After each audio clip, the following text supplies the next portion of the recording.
and the Prodigy. This is, well, we weren't sure which year this is, but this is a new year. I think it's maybe the Yeah.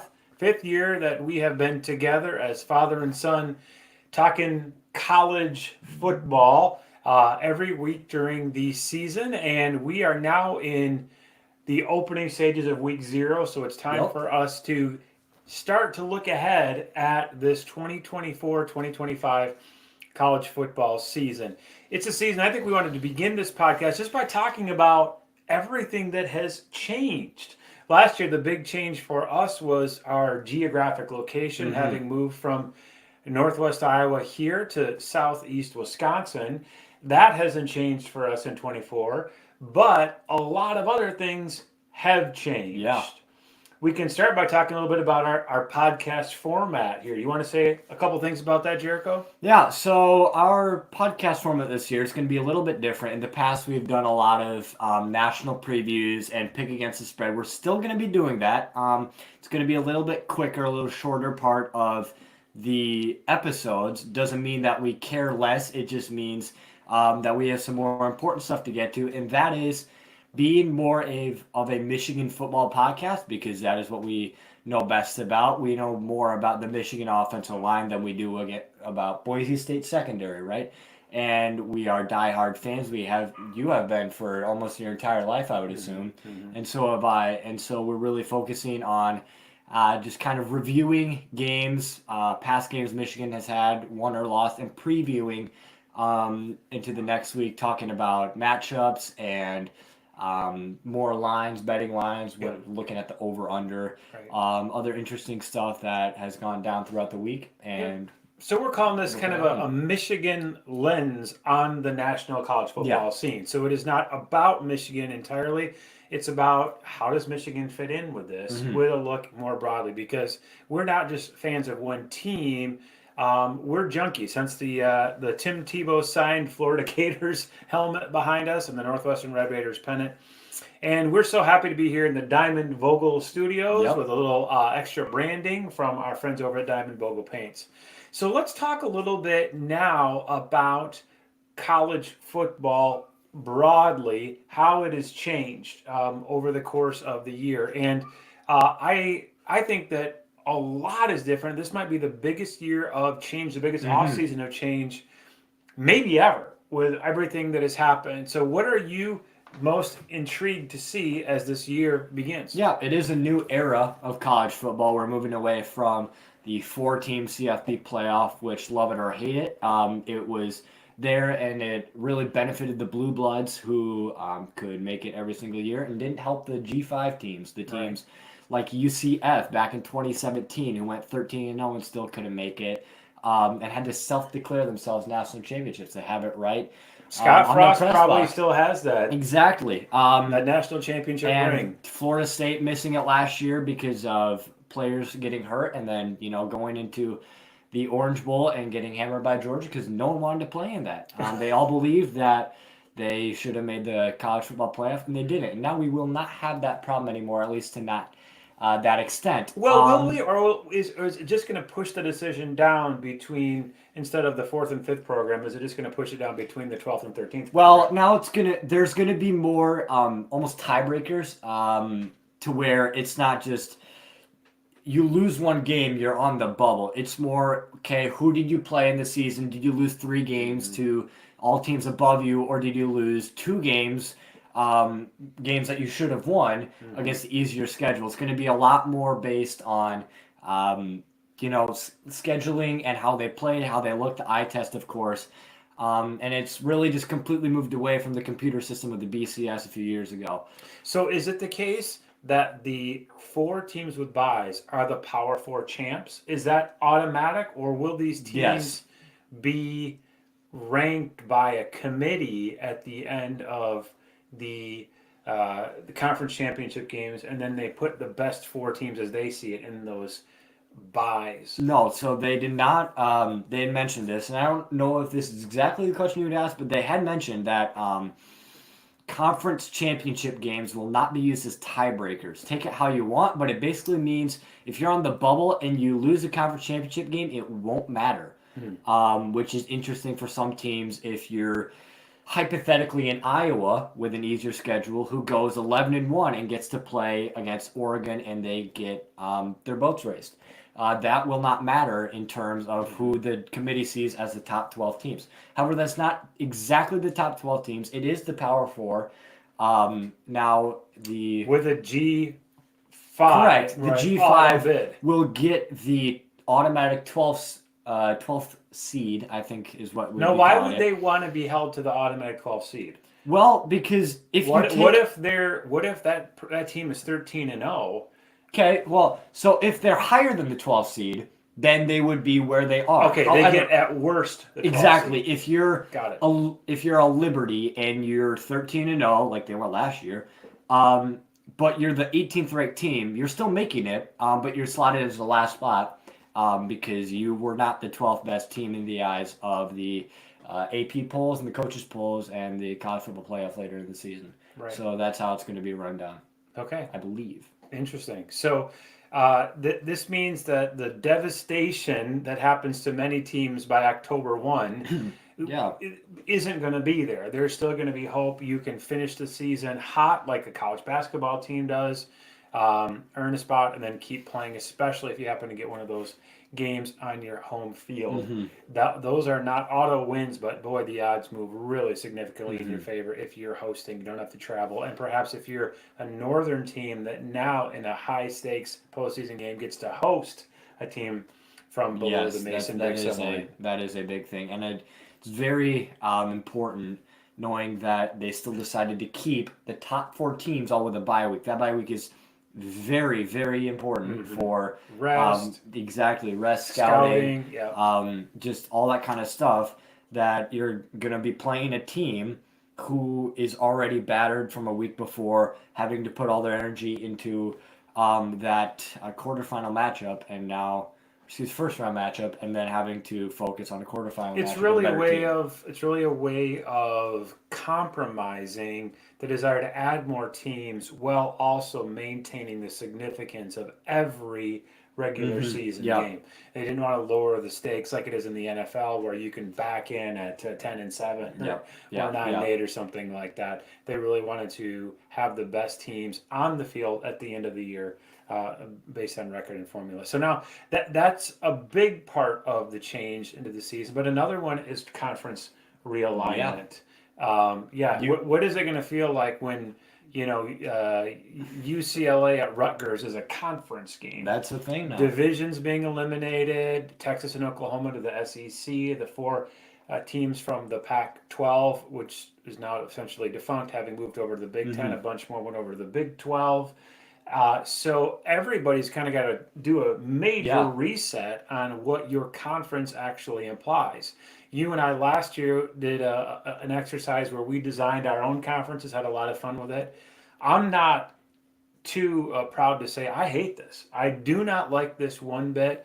It is purely a money play for television subscriptions. It has players who are actually students flying across the country, not just in football, but other sports as well. Yeah. I think it's a major challenge. I hope it's short-lived. I don't think it will be short-lived because everybody ultimately accommodates to the dollar. Yeah, you had talked about geographic movement last year that we did, and now the rest of college football is going to be moving in every which direction you can imagine. It's really going to be weird. If you're just bored one Sunday afternoon and there is a lacrosse game between Cal at Virginia Tech and there's going to be 400 people there because no one wants to watch that. It's going to ruin part of the kids' education, and it's just not fun. That being said, it's going to create better matchups for more casual fans, fans that just like to watch the big teams and good football. Maybe more NFL fans that would like to watch power teams play against each other, seeing Texas, Oklahoma move there. The biggest thing, in my opinion, is a big thing about rivalries and what's going to be created when the move and what has definitely been destroyed with rivalries because especially with Texas, now they're playing Texas A&M, and that's a revisited rivalry that hasn't been played in over a decade. But losing all of these rivalries to where now they have to make them non-conference games and use up a non-conference game when you could use it as a payout game against a lower level team.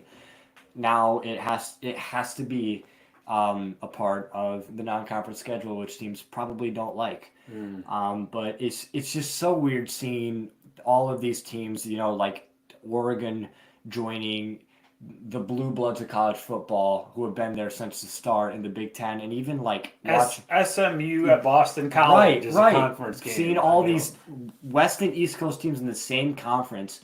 I do like the idea of bringing good G5 teams who have produced at an NFL level, have produced NFL level players, and have been competitive in bigger bowl games such as Cincinnati, UCF, make the step up into power conferences. Yeah. I think the realignment gets a little wacky there. It'd probably be better if they went to the ACC or something more regional. But the fact that that is happening, I think that's probably a good sign. Seeing all the top teams leave, you get rejuvenated by lower level teams who still have the will to compete and could compete, and they won't get blown out every game, and it won't be a cupcake bye game for top teams in the conference. So yeah. I do like that change, but overall, I would agree with you. It's hard to watch those kind of rivalry games go away, and also just it ruins the sport and creates it all the more about money. Yeah. And I think the other thing is just so many transitions this year. So you look at last year's 4 playoff teams, 3 of them have new coaches, although one of them switched teams among the playoffs. Kalen DeBoer moving from the University of Washington over to Alabama. Nick Saban retires. Jim Harbaugh, after a number of years of flirting with the pros, left for the Chargers job. But then players. I mean, this is the Caden Proctor era. Caden Proctor, prized offensive tackle, commits to Iowa, decommits to goes to Alabama, flips to transfer to Iowa, and then flips again back to Alabama. It seems like this is in large part recruiting has become something like an auction, right? Who bids the most per player? It is entirely unregulated. The NCAA has effectively washed their hands of it. But what it means is that the opportunity you had, which was always short-term, fleeting 3 or 4 years to grow attached to a certain player, is always up for grabs. You don't know if that guy is going to be on your team next year, or if he is going to, I think of a couple of players from Michigan, Keon Sabb, DJ. Well, they got a ring. They got a championship, so now they're going to get paid. Very much like the NFL. Other times, in professional sports, someone gets paid and then they take a pay cut to get a ring. There's some of that as well.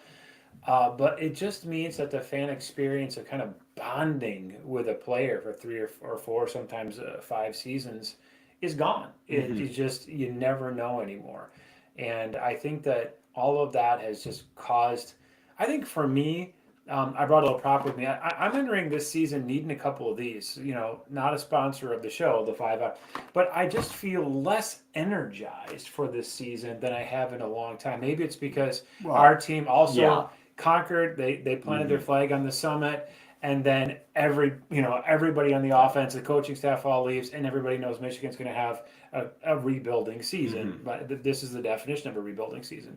So I'm less excited about Michigan's prospects, but also I just think everything is weird now, and everything is something of the spirit of the sport of amateurism is kind of just going down the drain. Yeah, and it really makes you appreciate the school still like what Dabo Swinney is still running at Clemson, where they took literally 0 players from the transfer portal and all worked on recruiting and building relationships with players and made sure to retain guys who are on the roster. Now, obviously, it's pretty much impossible to stop guys from leaving your school, especially if there's greener grass on the other side. However, it really just it does make you appreciate what schools like Clemson or Michigan or teams that like to build their players and create NFL draft picks out of them from where they were only, mid-level 4-star recruits, not when they were 5 stars, didn't get minutes at Georgia. Now they come to a smaller school and then they have to leave again to LSU to get paid more money because of the talent that they just naturally have. Yeah, it really just it does bring to light the fact that building relationships is what we have been missing in college football. It's more than that it's more than that there is in the NFL, where there's more relationships with players. And the proof of the purchase with that is national championship teams. And, you hear Dion talk about, no hate on Dion, but he doesn't necessarily believe in culture, and he's always just about bring guys in, play football, play for yourself. And he goes 4-8 after the hype train completely dies from last season. And that's a little bit of pause, me thinking, okay, well, Ohio State has the most talent in the country on their team, but they got to put it together. They got to build chemistry, and that's what you've seen in previous champions with Michigan and Georgia and LSU. All these teams have been together for a while, and they're a family, and it's really not something you're going to get to see anymore. And it's sad. Yeah, that chemistry just makes such a big difference. And the talent is talent, and talent is so important. But there are really smart coaches on the other side of the field from you, and they know how to scheme to factor in your talent. And when you get in that, crucial 4th and 3 play at the end of the game, and it's, are you going to get a stop, or are you going to get that first down to move the chains? It's about trusting your teammates. It's about having rehearsed it, practiced it, believing in one another, knowing your responsibilities. In a game where there's 22 players in the field, and one person's mistake can just blow the whole thing open, or one person getting inbounds and hitting the pylon by an inch can make the difference between a win and a loss, can make such a big difference. So any other significant changes to the national college football landscape, or otherwise we'll kind of wrap up this episode with a little look at week 0 over in Ireland once again. The one thing that hasn't changed is the NCAA continues to be grabbing at the feet of the people who really run the sport. And that are the blue bloods of college football: Alabama, Georgia, Michigan, Ohio State, even schools like Texas and USC who haven't had such recent success, but still have such a big brand. Now it's at the point where no one respects the NCAA because everybody knows that at this point they basically could go defunct and the sport would be better. They're trying to, we see this with the Jim Harbaugh stuff, where they're trying to punish him, but the punishment is like giving someone a high school detention when they've already about graduated from college, right? Like it's pointless. They're not going to care about it. They're just going to laugh at it. And it has become a laughing stock, the NCAA. I really hope that at some point... and yet the hammer falls on Kirk Ferentz for tampering with Cade McNamara. Breaking news this morning, Kirk Ferentz is suspended for the Week 1 game against Illinois State. Quick side note. However... Maybe Brian could come back and coach that game. That would be funny. Breaking news. Brian comes back and coaches a 18-9 win over the Illinois State Redhawks, or whatever they are. Yeah, I think that still remains a factor. I would like to see a change with the commissioners of the sport and athletic directors from the school, the guys who really know what they're doing, to maybe even create just a committee and to hire people who really know how college football should be run and make it hopefully less about money, although those guys still are millionaires and they're going to do whatever they can to make the big bucks. All right. Well, we're going to wind down. Just a quick look ahead at that game. Florida State, a 12-point favorite over in Ireland, in Dublin, watching the old pigskin get tossed around against the Yellow Jackets of Georgia Tech. Two teams that both Florida State's bowl game accepted, finished the end of 2023 pretty strong. Yeah. And Florida State, interesting to see what they're going to be this year. Everybody's predicting them. It's a Mike Norvell team. They're going to be solid coming off that kind of year. But just seeing how they're going to come out of a gate against an angry Yellow Jackets team, no pun intended. Would you say they're angry as Hornets? Yeah. And I'll try it's going to be a really intriguing game to see how the teams play against each other. And I mean, obviously, but just seeing how they come out of the gate. There's high expectations for both sides. You look at Georgia Tech and you see you've got a potential all ACC quarterback in Haynes King. How is he going to handle that difficult Florida State defense? And anything can happen in Dublin. So it's really going to be an interesting game. I wouldn't touch the line if I were a bettor. It could go either way. Georgia Tech could get it upset and shock the world, or Florida State could win by 30, and that would happen. Yeah, last year Notre Dame looked really good when they went over there. Of course, they're playing Irish. Navy. But I think that sloppy stuff happens in week one. And if the teams are a little closer together, something sloppy could change the game. I think Georgia Tech learned that in their win against Miami last year. Still one of the most amazing and astonishing finishes to a college football game in probably the last 3 or 4 years. That was absurd. All you have to do is take a knee, Mario. One thing that is going to be interesting this weekend is if you're still up and you're still trying to enjoy college football, the Hawaii Rainbow Warriors are playing at 11:59 Eastern time because they have to play on a Saturday. However, that game is not for sure because the team they're playing, the Delaware State, Blue also Hens. maybe The Blue Hens. No, that's Delaware. Oh, they might also they're be the Hornets. They might also be the yellow, also the Yellow Jackets. I think there's some sort of a predatory insect. Yes. Correct. That game might not happen. Interestingly enough, because Delaware State missed their flight. All the way to Hawaii. So Sounds just like the days fun of thing I COVID want you to all do. over. If Hawaii is probably favored by 40 points, but that game might never happen and might end up being better for Delaware State just to not get embarrassed right out of the gate.